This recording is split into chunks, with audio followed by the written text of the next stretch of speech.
Salam sejahtera, selamat beraktivitas kembali. Karena kiranya hari ini jauh lebih baik daripada hari sebelumnya.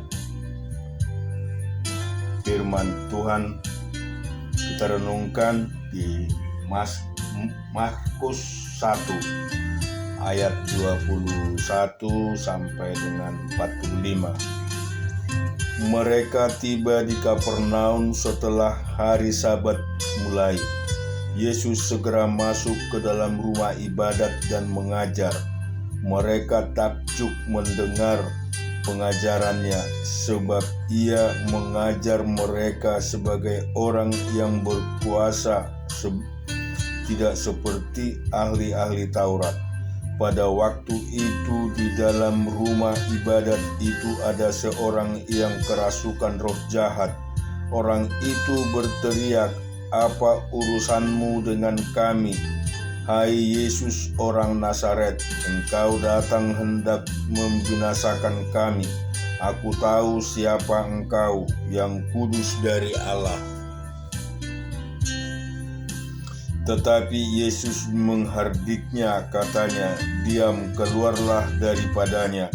Roh jahat itu menggoncang-goncangkan orang itu dan sambil menjerit dengan suara nyaring ia keluar daripadanya. Mereka semua takjub sehingga mereka memperbincangkannya, katanya, "Apa itu suatu ajaran baru? Ia berkata-kata dengan kuasa roh-roh jahat pun diperintahkannya dan mereka taat kepadanya." Lalu tersebarlah dengan cepat kabar tentang dia ke segala penjuru di seluruh Galilea. Sekeluarnya dari rumah ibadat itu, Yesus dengan Yakobus dan Yohanes pergi ke rumah Simon dan Andreas. Ibu mertua Simon terbaring karena sakit demam. Mereka segera memberitahukan kepada Yesus keadaannya kepada Yesus. Ia pergi ke tempat perempuan itu dan sambil memegang tangannya, ia membangunkan dia. Lalu lenyaplah demamnya. Kemudian perempuan itu melayani mereka. Menjelang malam, sesudah matahari terbenam, dibawalah kepada Yesus semua orang yang menderita sakit dan yang kerasukan setan. Maka berkerumunlah seluruh penduduk kota itu di depan pintu, menyembuhkan banyak orang yang menderita bermacam-macam penyakit dan mengusir banyak setan. Ia tidak memperbolehkan setan-setan itu berbicara, sebab mereka mengenal dia.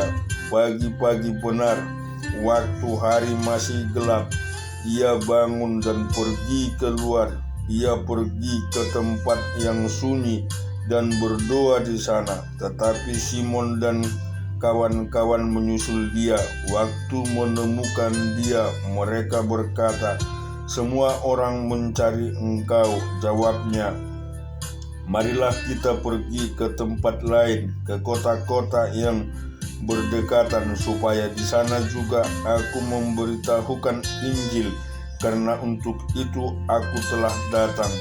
Lalu pergilah ia ke seluruh Galilea dan memberitakan Injil dalam rumah-rumah ibadat mereka dan mengusir setan-setan. Seorang yang sakit kusta datang kepada Yesus dan sambil berlutut di hadapannya, ia memohon bantuannya. Katanya, "Kalau engkau mau, engkau dapat mentahirkan aku." Maka tergeraklah hatinya oleh belas kasihan. Lalu ia mengulurkan tangannya, menjamah orang itu dan berkata kepadanya, "Aku mau, jadilah engkau tahir." Seketika itu juga lenyaplah penyakit kusta orang itu, dan ia menjadi tahir. Segera ia menyuruh orang itu pergi dengan peringatan keras, ingatlah, janganlah engkau memberitahukan apa-apa tentang hal itu kepada siapapun, tetapi pergilah, perlihatkanlah dirimu kepada imam, dan persembahkanlah untuk pentahiranmu persembahan yang diperintahkan oleh Musa sebagai bukti bagi mereka. Tetapi orang itu pergi memberitahukan peristiwa itu dan menyebarkan kemana-mana, sehingga Yesus tidak dapat lagi terang-terangan masuk ke dalam kota. Ia tinggal di luar, di tempat-tempat yang sepi, namun orang terus juga datang kepadanya dari segala penjuru. Kita juga akan baca firman Tuhan di dalam 2 Tawarik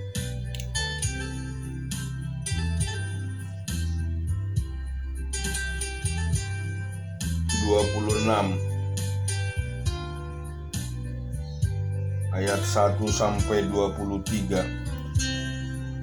Segenap bangsa Yehuda mengambil Usia yang masih berumur 16 tahun dan menobatkan dia menjadi raja menggantikan ayahnya Amasya. Ia memperkuat Elot dan menggembalikan kepada Yehuda sesudah raja mendapat perhentian bersama-sama dengan nenek moyangnya. Usia berumur 16 tahun pada waktu ia menjadi raja, dan 52 tahun lamanya ia memerintah di Yerusalem. Nama ibunya ialah Yeholia dari Yerusalem. Ia melakukan apa yang benar di mata Tuhan, tepat seperti yang dilakukan Amasya ayahnya.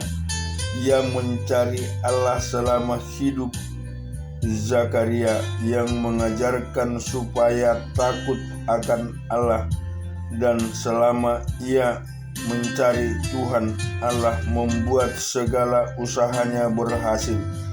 Maka majulah ia berperang melawan orang-orang Filistin dan membongkar tembok Gad, Yabne dan Asdod, lalu mendirikan kota-kota di sekitar Asdod dan di lain-lain wilayah orang Filistin.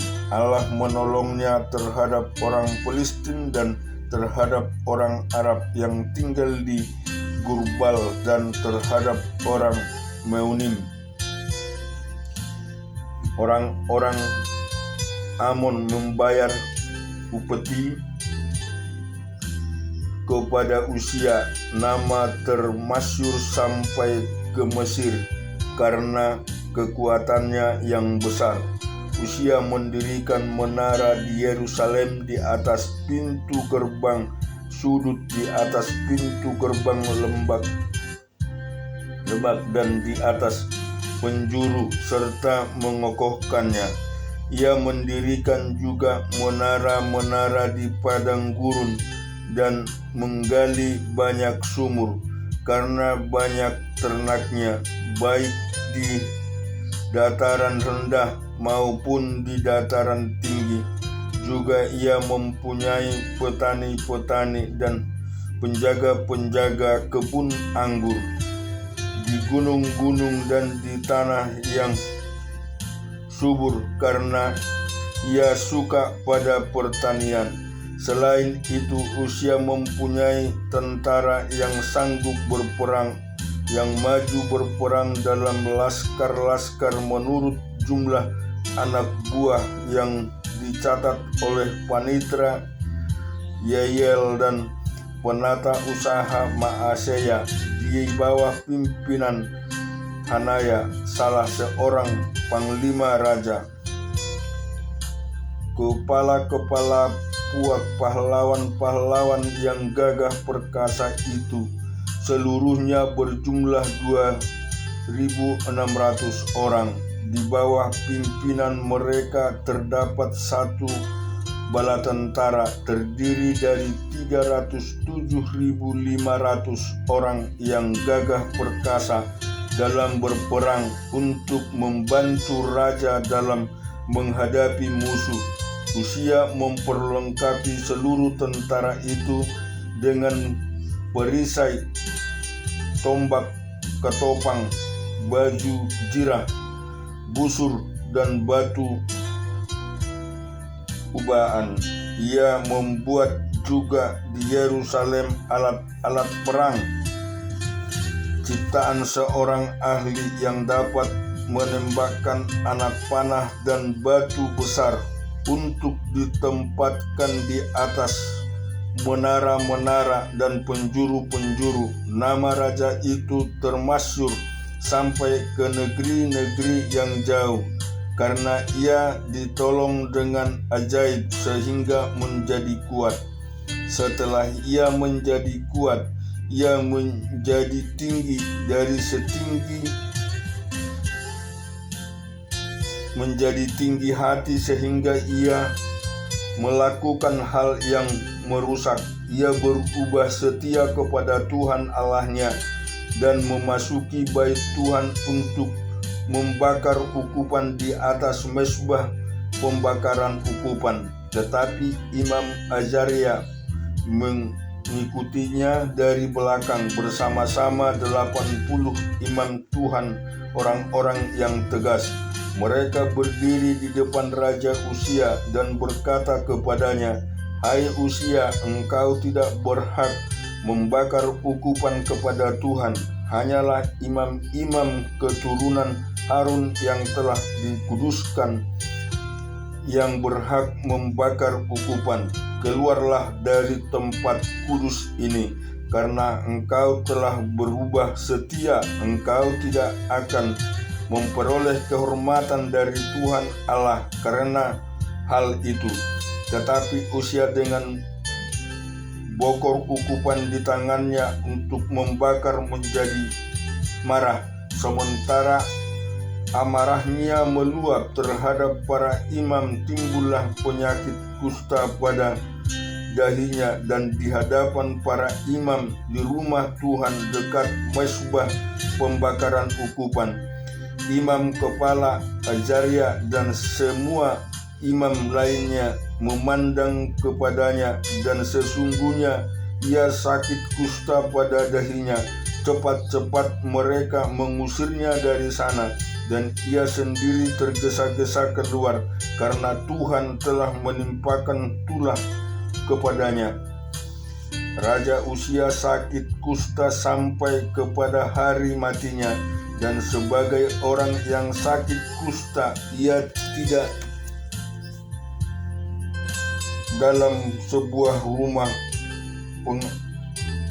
tinggal di dalam sebuah rumah pengasingan, karena ia dikucilkan dari rumah Tuhan. Dan Yotam anaknya mengepalai istana raja dan menjalankan pemerintahan atas rakyat negeri ini. Selebihnya dari riwayat Uzia dari awal sampai akhir ditulis oleh Nabi Yesaya bin Amos. Kemudian Uzia mendapat perhentian bersama-sama dengan nenek moyangnya, dan ia dikuburkan di samping nenek moyangnya di ladang dekat pekuburan raja-raja, karena ia berpenyakit kusta, kata orang. Maka Yotam anaknya menjadi raja menggantikan dia. Kita juga akan baca di Bilangan 34 ayat 1 sampai 24. Bilangan 34.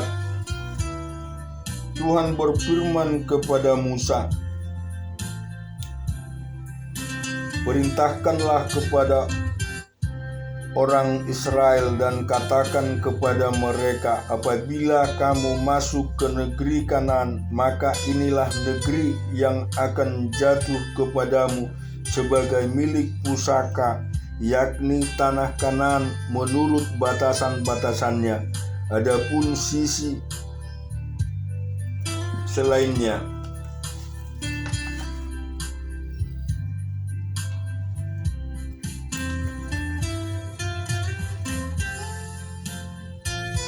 ialah dari padang gurun Jin menyusur Edom, maka batas selatanmu mulai dari ujung laut Asin di sebelah timur.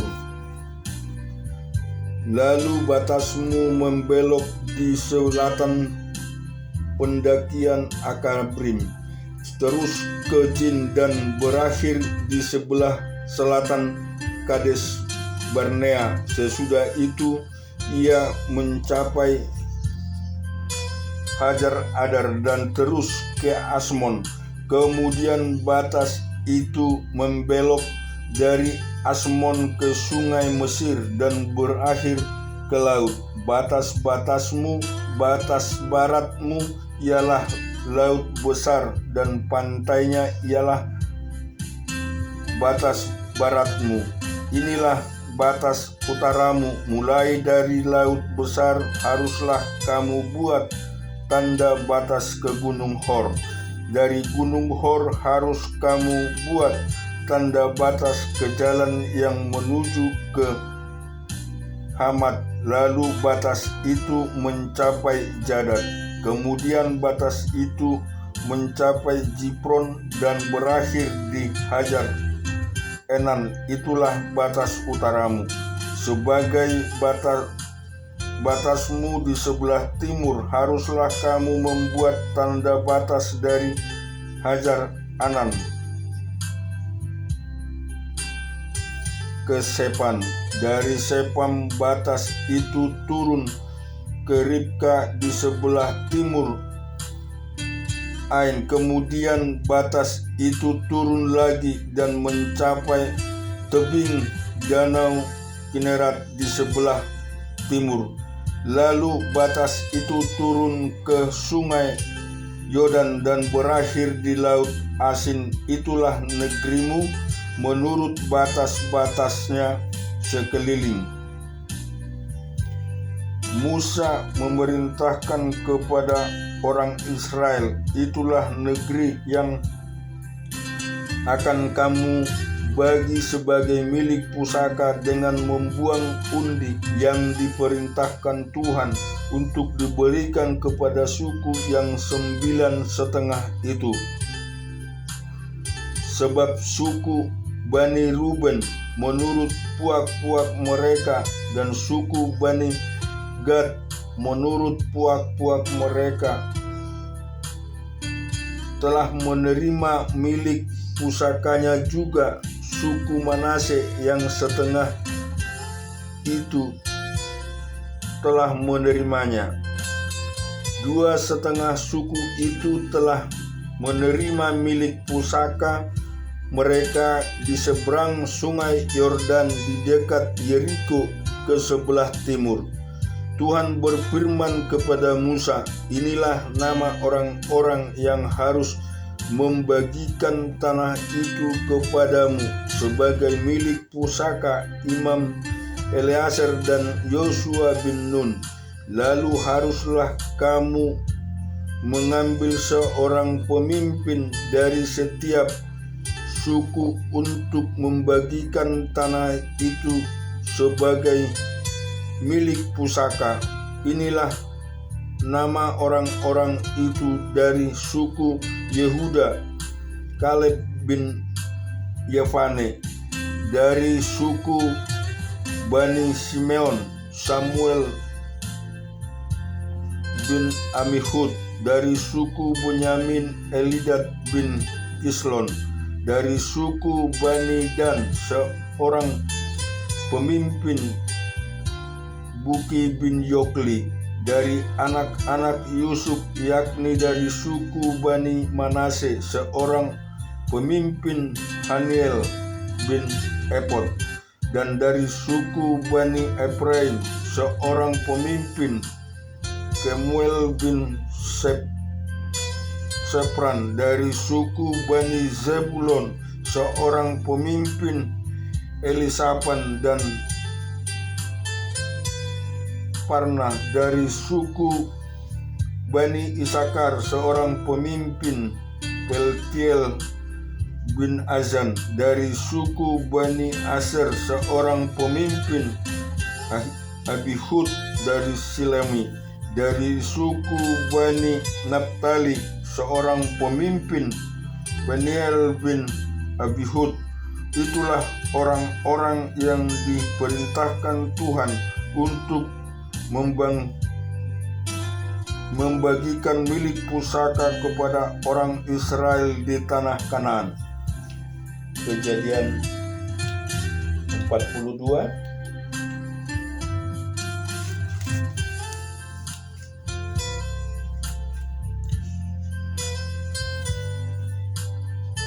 Setelah Yakub mendapat kabar bahwa ada gandum di Mesir, berkatalah ia kepada anak-anaknya, "Mengapa kamu berpandang-pandangan saja?" Lagi katanya, "Telah kudengar bahwa ada gandum di Mesir. Pergilah ke sana dan belilah gandum di sana untuk kita, supaya kita tetap hidup dan jangan mati." Lalu pergilah 10 orang saudara Yusuf untuk membeli gandum di Mesir. Tetapi Yakub tidak membiarkan Benyamin, adik Yusuf, pergi bersama-sama dengan saudara-saudaranya, sebab pikirnya jangan-jangan ia ditimpa kecelakaan nanti. Jadi di antara orang yang datang membeli gandum terdapatlah juga anak-anak Israel, sebab ada kelaparan di tanah Kanaan. Sementara itu Yusuf telah menjadi mangku bumi di negeri itu. Dialah yang menjual gandum kepada seluruh rakyat negeri itu. Jadi ketika saudara-saudara Yusuf datang kepadanya, mereka menghadap dan sujud dengan mukanya sampai ke tanah. Ketika Yusuf melihat saudara-saudaranya, segeralah mereka dikenalnya, tetapi ia berlaku seolah-olah ia seorang asing kepada mereka. Ia menegur mereka dengan membentak, katanya, "Dari manakah kamu?" Jawab mereka, "Dari tanah Kanaan untuk membeli bahan makanan." Memang Yusuf mengenal saudara-saudaranya itu, tetapi dia tidak dikenal mereka. Lalu teringatlah Yusuf akan mimpi-mimpinya tentang mereka. Berkatalah ia kepada mereka, "Kamu ini pengintai, kamu datang untuk melihat-lihat di mana negeri ini tidak dijaga." Tetapi jawab mereka, "Tidak, tuanku, hanyalah untuk membeli bahan makanan hamba-hambamu ini datang. Kami ini sekalian anak dari satu ayah, kami ini orang jujur. Hamba-hambamu ini bukanlah pengintai." Tetapi ia berkata kepada mereka, "Tidak, kamu datang untuk melihat-lihat di mana negeri ini tidak dijaga." Lalu jawab mereka, "Hamba-hambamu ini 12 orang, kami bersaudara, anak dari satu ayah di tanah Kanaan. Tetapi yang bungsu sekarang ada pada ayah kami, dan seorang sudah tidak ada lagi." Lalu kata Yusuf kepada mereka, "Sudahlah, seperti telah kukatakan kepadamu tadi, kamu ini pengintai. Dalam hal ini juga kamu harus diuji demi hidup Firaun. Kamu tidak akan pergi dari sini jika saudaramu yang bungsu itu tidak datang kemari. Suruhlah seorang daripadamu untuk menjemput adikmu itu, tetapi kamu ini harus tinggal terkurung di sini. Dengan demikian perkataanmu dapat diuji apakah benar, dan jika tidak, demi hidup Firaun, sungguh-sungguh kamu ini pengintai." Dan dimasukkanlah mereka bersama-sama ke dalam tahanan 3 hari lamanya. Pada hari yang ketiga berkatalah Yusuf kepada mereka, buatlah begini, maka kamu akan tetap hidup. Aku takut akan Allah. Jika kamu orang jujur, biarkanlah dari kamu bersaudara tinggal seorang, terkurung dalam rumah tahanan. Tetapi pergilah kamu, bawalah gandum untuk merendahkan lapar seisi rumahmu. Tetapi saudaramu yang bungsu itu haruslah kamu bawa kepadaku, supaya perkataanmu itu ternyata benar dan kamu jangan mati. Demikianlah diperbuat mereka. Mereka berkata seorang kepada yang lain, betul-betullah kita menanggung akibat dosa kita terhadap adik kita itu. Bukankah kita melihat bagaimana sesak hatinya ketika ia memohon belas kasihan kepada kita, tetapi kita tidak mendengarkan permohonannya. Itulah sebabnya kesesakan ini menimpa kita. Lalu Ruben menjawab mereka, bukankah dahulu kukatakan kepadamu, janganlah kamu berbuat dosa terhadap adik-anak itu, tetapi kamu tidak mendengar perkataanku. Sekarang darahnya dituntut daripada kita. Tetapi mereka tidak tahu bahwa Yusuf mengerti perkataan mereka, sebab mereka memakai seorang juru bicara. Maka Yusuf mengundurkan diri dari mereka, lalu menangis. Kemudian ia kembali kepada mereka dan berkata-kata dengan mereka. Ia mengambil Simeon dari antara mereka, lalu disuruh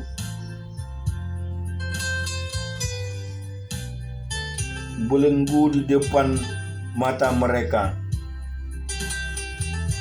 Sesudah itu Yusuf memerintahkan bahwa tempat gandum mereka akan diisi dengan gandum, dan bahwa uang mereka masing-masing akan dikembalikan ke dalam karungnya, serta bekal mereka di jalan akan diberikan kepada mereka. Demikianlah dilakukan orang kepada mereka itu. Sesudah itu mereka pun membuat gandum itu ke atas keledai mereka, lalu berangkatlah dari situ. Ketika seorang membuka karung untuk memberi makan keledainya di tempat bermalam, dilihatnya lah uangnya ada di dalam mulut karungnya. Katanya kepada saudara-saudaranya, uangku dikembalikan, lihat ada dalam karungku untuk. Lalu hati mereka menjadi tawar dan mereka berpandang-pandangan dengan gemetar, serta berkata, apakah juga yang diperbuat Allah terhadap kita? Ketika mereka sampai kepada Yakub ayah mereka di tanah Kanaan, mereka menceritakan segala sesuatu yang dialaminya. Katanya, orang itu, yakni yang menjadi tuan atas negeri itu, telah menegur kami dengan membentak dan memberlakukan kami sebagai pengintai negeri itu. Tetapi kata kami kepadanya, kami orang jujur, kami bukan pengintai. Kami 12 orang bersaudara, anak-anak ayah kami seorang sudah tidak ada lagi, dan yang bungsu ada sekarang pada ayah kami di tanah Kanaan. Lalu kata orang itu, yakni yang menjadi tuan atas negeri itu, kepada kami, dari hal ini aku akan tahu apakah kamu orang jujur. Dari kamu bersaudara haruslah kamu tinggalkan seorang padaku, kemudian bawalah gandum untuk meredakan kelaparan seisi rumahmu, dan pergilah. Lalu bawalah kepadaku saudaramu yang bungsu itu.